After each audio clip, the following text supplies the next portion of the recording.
You have been told since childhood that enthusiasm is a virtue. You have been taught that if you want something, you must chase it. You must show the world how badly you want it. You must put your heart on your sleeve, double your effort, and outcare the competition. The one who wants it the most wins. This is a lie. It is a romantic fantasy engineered to keep you on the hamster wheel of perpetual effort. It is a script written by the architects of society to ensure you remain a compliant, hard-working asset for their empires. In the real world, in the brutal, zero-sum arenas of negotiation, romance, and status, passion is not power. Passion is leverage. And when you show your passion, you are handing that leverage directly to your enemy. The sociologist Warlord wrote about the principle of least interest. It states that in any relationship, the person who cares the least holds the most power. If you need the job more than the boss needs you, the boss names the salary. If you need the relationship more than your partner needs you, your partner sets the terms. If you need the deal more than the client needs the service, the client dictates the price. Welcome to the status games. Welcome to the who cares less competition. The amateur enters this competition and tries to win by proving their devotion. The amateur suffocates their target with attention, discounts their price to show goodwill, and compromises their boundaries to avoid losing the connection. The amateur plays a game of risk mitigation, terrified of the word no, terrified of walking away empty-handed. The warlord does not mitigate risk. The warlord prioritizes absolute strategic dominance. The warlord understands that the willingness to let a deal die, to let a relationship burn, or to walk away from a table into the cold night is the ultimate display of untouchable status. Today, we are going to teach you how to master outcome independence.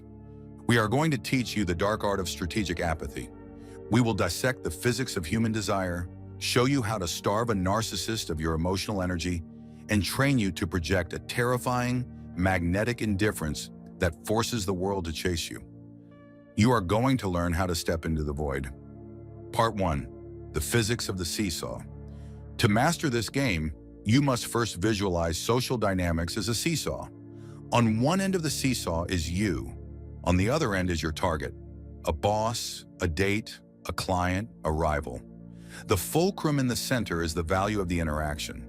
When you lean forward, when you invest energy, when you text twice, when you over-explain, when you drop your price, you are putting weight on your end of the seesaw.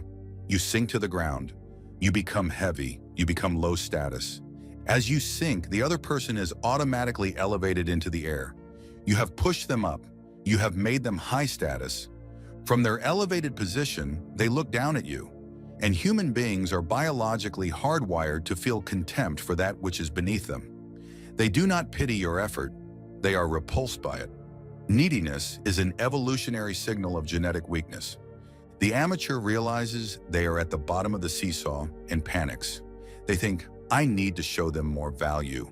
I need to try harder. So they add more weight. They sink deeper into the mud. The warlord understands the physics of the seesaw. To elevate your status, you do not add weight. You remove it. You pull back. You withdraw your energy. You stop texting. You stop explaining. You stop caring about the outcome. As you withdraw your weight, you rise. And as you rise, the other person feels the sudden, terrifying loss of altitude. They feel gravity taking hold. They feel their status slipping. To stop themselves from crashing to the ground, they must scramble. They must start investing. They must start chasing. You do not win the game by pushing them down. You win the game by becoming weightless. Part 2. The amateur's curse. The scent of desperation. Why is it so hard for you to care less? Because your ego is tethered to the outcome. You suffer from scarcity mindset.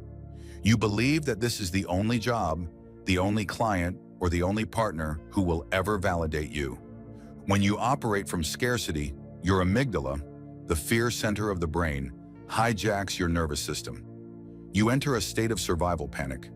You begin to leak desperation. Desperation has a scent. It manifests in micro-behaviors that the human subconscious is incredibly adept at detecting. You speak too quickly, rushing to fill the silence. You laugh too loudly at their bad jokes. You negotiate against yourself before they even state an objection. You are always available, abandoning your own mission the second they summon you. When you display these tells, you strip yourself of all mystery. Sun Tzu said, "Let your plans be dark and impenetrable as night." The amateur's plans are illuminated by neon signs.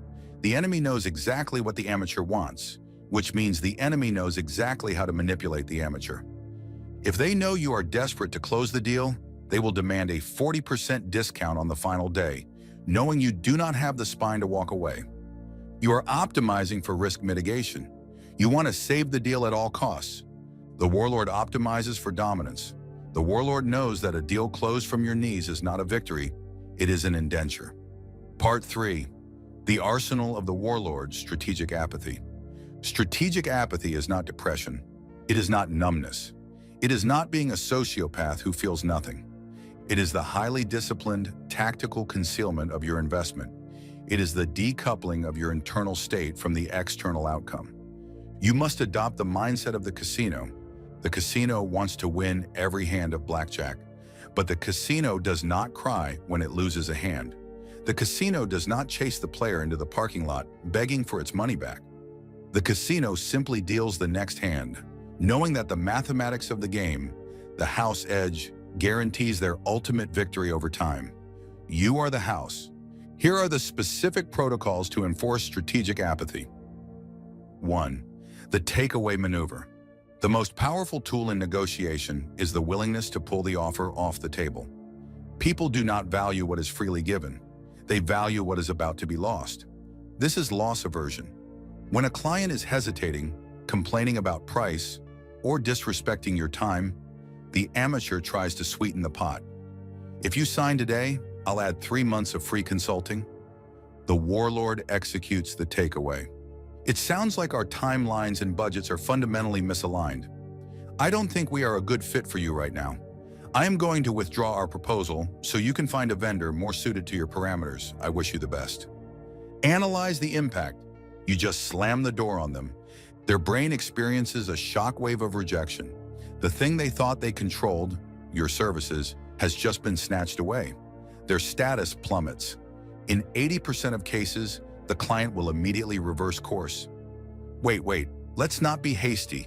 Let's look at the numbers again. You have forced them into the chasing position. You established dominance. 2. The asymmetrical response, the ratio. In the digital age, status is measured in response time and word count. If they text you 2 sentences and you reply with 3 paragraphs within 30 seconds, you have lost the status game. You are over-investing. The Warlord controls the ratio. Your response time should be unhurried. Your word count should be lean. If they send an emotional, manipulative paragraph trying to bait you into an argument, you do not meet their energy. You let it sit for 4 hours, then you reply, "Understood," or "We can discuss this tomorrow." You are a black hole. Their kinetic energy goes into you, and nothing comes out. This starves the aggressor of their narcissistic supply and forces them to confront the terrifying reality that they do not control your nervous system. 3. The infinite options frame. You must conduct yourself as if you have 1,000 other opportunities waiting outside the door. Even if you are broke, even if you are lonely, you must project abundance. When the enemy asks, "Are you interviewing anywhere else?" The Warlord does not lie and list fake companies, but the Warlord also does not admit scarcity. The Warlord smiles softly. I am exploring several avenues that align with my strategic goals. This conversation is just one piece of that puzzle. You are signaling that they are not the center of your universe. They are merely a planet in your orbit. Part 4. Simulation, the corporate kill box. Let us observe these principles in a high-stakes simulation. You are an executive negotiating your severance package, or a founder negotiating an exit with a ruthless private equity firm. The PE firm uses intimidation. They threaten to crater the deal. They threaten a hostile takeover. They offer a lowball number and give you an exploding 24-hour deadline. Take this or we walk. They are playing the status game. They are testing who cares more about the deal. The amateurs move. The amateur panics. The amateur looks at their bank account, fears losing everything, and tries to mitigate the risk. The amateur counters with a slightly higher number, practically begging, "Can we just meet in the middle?" The PE firm smells the blood. They know you are broken. They refuse to move, and the amateur signs the lowball offer, sacrificing millions to buy the illusion of safety. The warlords move. The warlord receives the exploding offer. The warlord recognizes the tactic. The warlord prioritizes dominance over risk mitigation. The warlord walks into the final meeting. The PE executives are sitting with smug expressions, waiting for capitulation. The warlord does not sit down. The warlord places the unsigned contract on the table. I reviewed the terms. They are unacceptable. Your valuation ignores the IP portfolio entirely, and the integration timeline is a fantasy. The PE lead smirks. That's the final offer. If you don't sign it today, the deal is dead, and your board is going to crucify you. The warlord looks at the PE lead with dead, empty eyes. No anger, no fear, absolute void. Then the deal is dead. I'd rather burn the IP to the ground and liquidate the assets myself than hand it over to an operation that doesn't understand its value. Have your legal team send over the termination paperwork by 5 p.m. The warlord turns and walks out of the room. The psychology of the walkout. You have just pushed all the chips into the center of the table and called their bluff. You demonstrated that your willingness to destroy the deal is greater than your fear of losing it. You did not flinch, you did not hedge. The PE firm is composed of calculators. They do not want the deal to die, they just wanted to buy it cheap. By proving you care less about the safety of the deal than they care about acquiring the asset, you seize the high ground. By the time the warlord reaches the elevator, the PE lead's phone is ringing. The offer will be revised. If they do not call, then you execute your threat, you walk away. Because a warlord never bluffs.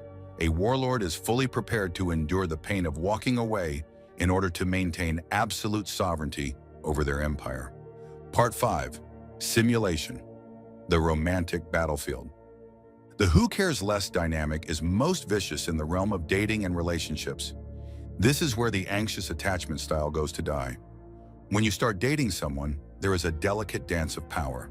The moment one person reveals that they are all in, while the other is still evaluating, the power dynamic snaps. The person who is all in becomes a captured asset. The evaluator becomes the master. Scenario: the pullback. You have been seeing someone for a month. Things are great. Suddenly they pull back. Their texts get shorter. They are too busy to meet up. They are executing a status test. They are seeing how you react to a withdrawal of their energy. The amateur's reaction. The amateur feels the loss of status and panics. They double text. Are we okay? Did I do something wrong? Let me know when you're free. The amateur has failed the test. They have proved that their emotional stability is entirely dependent on the other person's validation. The target's attraction drops to zero. They ghost.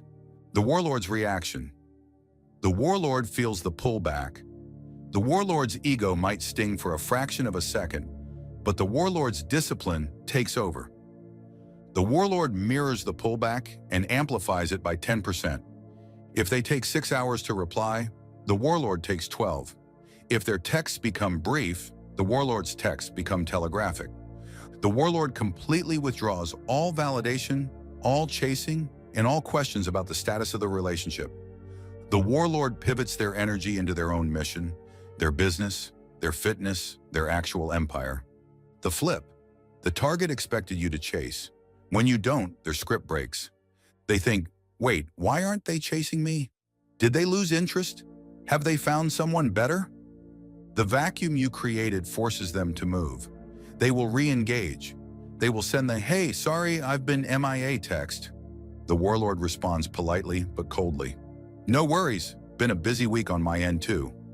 You have reclaimed the high ground.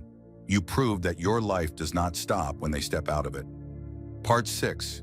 The danger of the fake. The edgelord trap. There is a fatal trap in this philosophy. Many people hear about the who cares less competition, and they try to fake it. They read a pickup artist forum or a toxic management book, and they start acting like aloof, arrogant sociopaths. They act mean. They intentionally ignore people. They try to be the edgelord. This is fake detachment. It is incredibly brittle, and intelligent enemies can smell it instantly. If you are ignoring someone, but you are staring at your phone sweating, waiting for them to text you back, you are not unattached. You are obsessed. You are just playing a game of chicken, and eventually your anxiety will force you to swerve. Pretending not to care is a high-energy activity. It takes a massive amount of mental bandwidth to constantly monitor your behavior to ensure you look like you don't care. True strategic apathy is low energy. You don't have to pretend to ignore your phone if you are actually busy building a company. You don't have to pretend you are willing to walk away from a bad deal if you actually have the skills to go find 3 more deals tomorrow. The Warlord does not fake the void. The Warlord becomes the void. Part 7, Achieving True Outcome Independence. Internal alchemy. How do you transition from fake detachment to genuine, terrifying outcome independence? 1. The burn the ships protocol. You must intentionally put yourself in situations where failure is an option, and you must survive it. You are terrified of rejection because you avoid it. You must seek it out. Go to a car dealership and negotiate aggressively for a car you do not even want to buy. Push the salesman until he literally asks you to leave. Feel the social friction. Feel the rejection. Walk out the door and realize you did not die. The sky did not fall. When you realize that losing the negotiation does not kill you, the fear evaporates. 2. The shift of the idol. The reason you care too much about the client, the boss, or the partner is because you have made them your idol. You have placed them on the altar of your life. You must smash the idol. The only thing that belongs on the altar of your life is your mission, your core purpose. If your mission is to build a $10 million empire, then client A is just a brick. If client A is defective, you throw the brick away and find another one. You do not cry over the brick. When your identity is tied to your own internal execution, rather than their external validation, you become impossible to manipulate. 3. The acceptance of the worst-case scenario. Before you enter any high-stakes interaction, you must mentally travel to the worst possible outcome. They will fire me. I will lose my income. I will have to downsize my apartment. Look at the darkness. Accept it. Make peace with it. Formulate a plan for how you will survive it. Sun Tzu said, "Put them in a spot where there is no place to go, and they will die before fleeing." When you have already accepted the death of the deal, you have nothing left to fear. You negotiate with the cold, lethal precision of a ghost. You are already dead, which means you cannot be killed. Part 8. The Warlord's Test, Practical Application. This week, you will test your apathy. Find a situation where you are currently overinvesting. A client who is dragging their feet, a friend who is taking advantage of your time, a romantic prospect who is breadcrumbing you. Execute the cold stop. Cease all outbound effort. Stop initiating contact. Stop offering solutions. Stop trying to fix the dynamic. Just stop. Embrace the terrifying silence that follows. Watch your own mind. Watch how your brain screams at you to send a text, to send an email, to just check in. Sit on your hands. Watch the anxiety peak and then watch it break. If the other person values you, the vacuum will pull them forward. They will initiate. They will chase. If they do not step forward into the vacuum, then you have discovered the truth. They never valued you in the first place. You were simply propping up a dead dynamic with your own desperate energy. Let the dead things stay dead. Save your energy for the conquest. Conclusion: the throne of indifference. The world is a marketplace of energy vampires, manipulators, and amateur strategists trying to steal your power by making you care about their games. They want you to care about their opinions. They want you to care about their approval. They want you to care about their artificial deadlines and their lowball offers. Because the moment you care, they put a collar around your neck. Take the collar off. You do not win the status game by shouting the loudest. You do not win by flexing your bank account. You do not win by explaining your worth. You win by looking the world dead in the eye, shrugging your shoulders, and being utterly, completely willing to walk away into the dark. When you master the art of caring less, you master the world. Because the person who needs nothing commands everything. This is the way of the art of conquest. On this channel, we cover a range of topics, like the one in this video. If you enjoy this type of content, please don't forget to hit the subscribe button. Otherwise, we may never see each other again. See you again soon.